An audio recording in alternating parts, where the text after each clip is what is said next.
नमस्कार। Last lecture में हमने देखा था कि फंक्शन हम कैसे यूज़ करेंगे सी प्रोग्राम के अंदर। पहले आपको लास्ट लेक्चर स्टडी करना पड़ेगा, उसके बाद ही आपको ये लेक्चर समझ में आएगा। क्योंकि कभी कभी मुझे कमेंट आती है कि टॉपिक समझ में नहीं आया है, लेकिन सी लैंग्वेज के लिए आप कौन सा भी लेक्चर डायरेक्टली देखेंगे तो समझ में नहीं आएगा। पहले आपको कुछ बेसिक पार्ट आपको स्टडी करना पड़ता है, उसके बाद ही आप लेक्चर को ठीक से अंडरस्टैंड कर सकते हैं। इसलिए पहला लेक्चर जो है वो आप ठीक से स्टडी कीजिए फंक्शन का, फिर आपको समझ में आएगा रिकर्सिव फंक्शन क्या है। Okay, recursion is a process by which a function call itself repeatedly until some specified condition has been satisfied। इसका मतलब हम फंक्शन के अंदर ही फंक्शन को कॉल देने वाले हैं।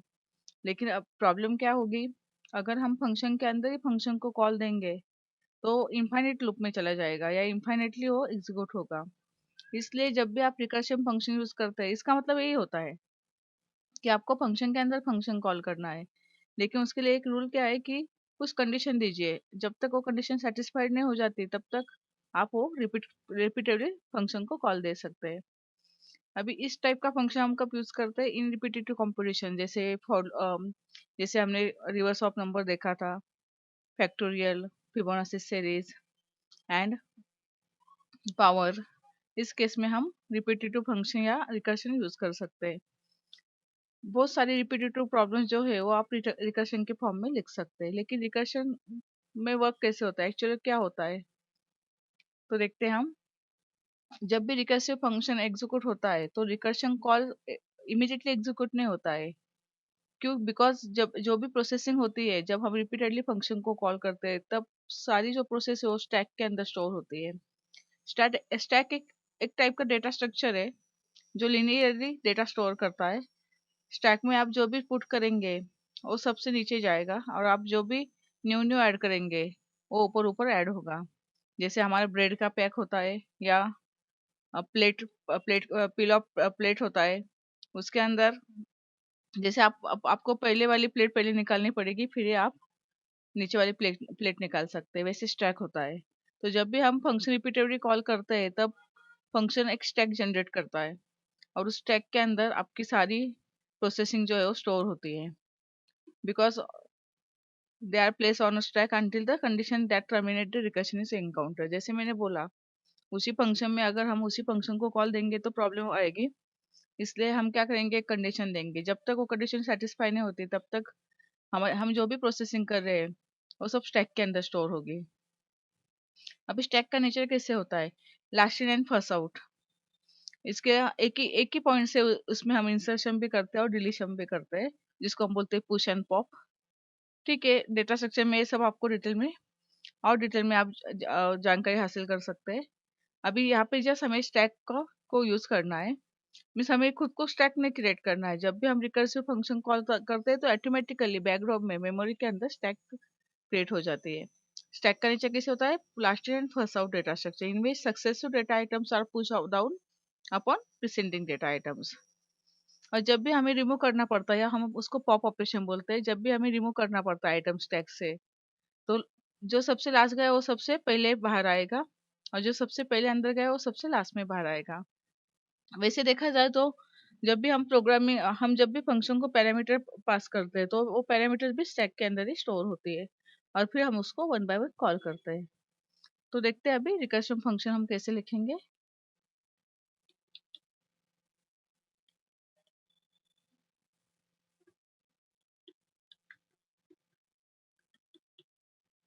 अभी हम फैक्टोरियल का प्रोग्राम सॉल्व करेंगे इसके अंदर।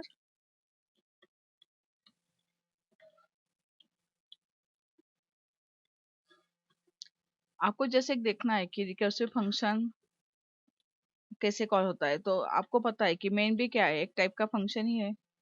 तो अगर हम मेन लिखेंगे और मेन के अंदर अगर हम मेन को ही कॉल देंगे तो क्या होगा, देखिए मेन कॉल होगा, फिर से मेन को कॉल किया, फिर से मेन। इसका मतलब ये क्या हुआ, इनफाइनाइट हुआ, इसके बाहर ही नहीं आ सकते हम।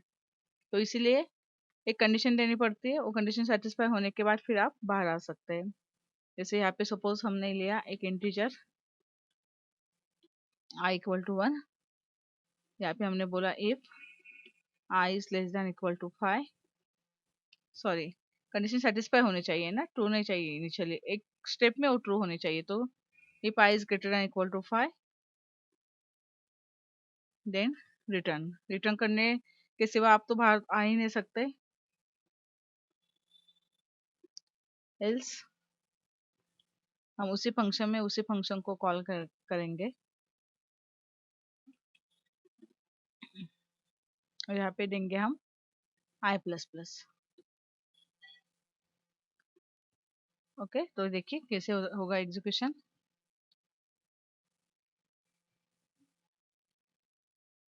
अभी यहाँ पे हमने वर्ड दिया हुआ है ना, इसलिए ऐसे एरर आई। तो यहाँ पे आपको वर्ड निकाल के इंटीजर देना पड़ेगा। ओके, देखते हैं। आई की वैल्यू 2 हो गई, अभी 3 4 अभी 5, अभी वो बाहर आ जाएगा। ओके, तो ऐसे आपको एक कंडीशन देनी पड़ेगी, वो कंडीशन सेटिस्फाई होने के बाद आप प्रोग्राम के बाहर आ सकते हैं। इसको हम बोलते हैं रिकर्शन। ठीक है, अभी हमें तो मेनली देखना है फैक्टोरियल का।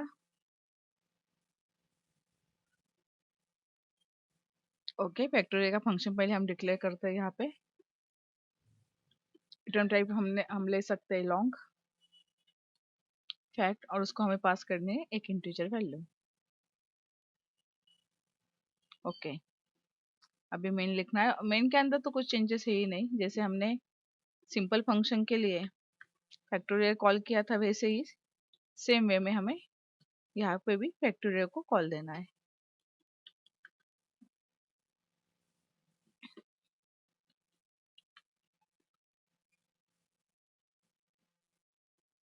ओके, पहले हमें वैल्यू स्कैन करनी है।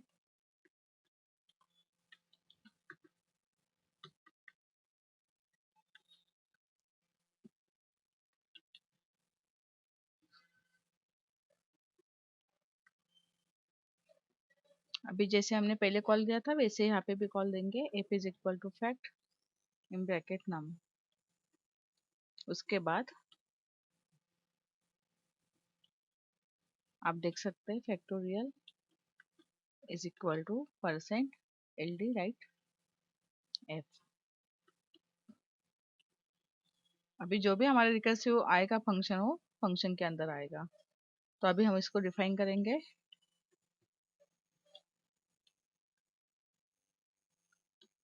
यहाँ पे मैंने एक वैल्यू पास की। ओके, लेकिन as per your logic, as per the rule, हमें पहले चेक करना पड़ेगा if the number is greater than, sorry less than और इक्वल टू 0, देन हमें रिटर्न करना है 1। एल्स हम रिटर्न करें, यहाँ पे हम डायरेक्टली एक शॉर्टकट यूज करते हैं रिटर्न। हमें कॉल करना है n, n को मल्टीप्लाई करेंगे हम n-1 से, लेकिन उसके लिए हम फंक्शन कॉल करेंगे और फंक्शन में वो वैल्यू 1 से डिक्रीमेंट होनी चाहिए। ओके, बहुत सिंपल है। अभी हम डायरेक्टली रन करने के बजाय पहले डिबग करके देखते हैं। पहले सेव कर देती हूँ।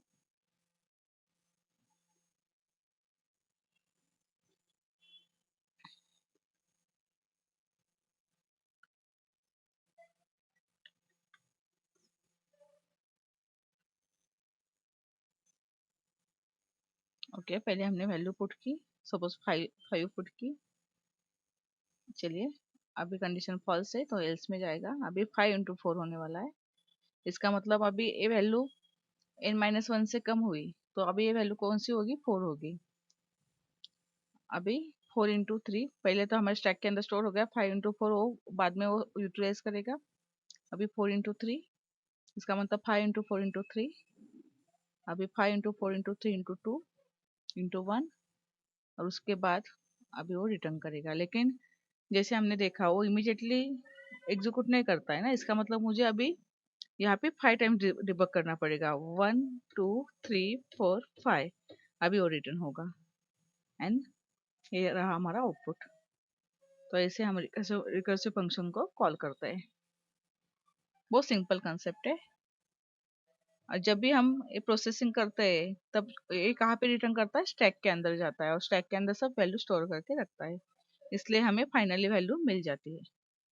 ओके, वैसे हम देखेंगे अभी यहाँ पे फिबोनाची सीरीज का प्रोग्राम।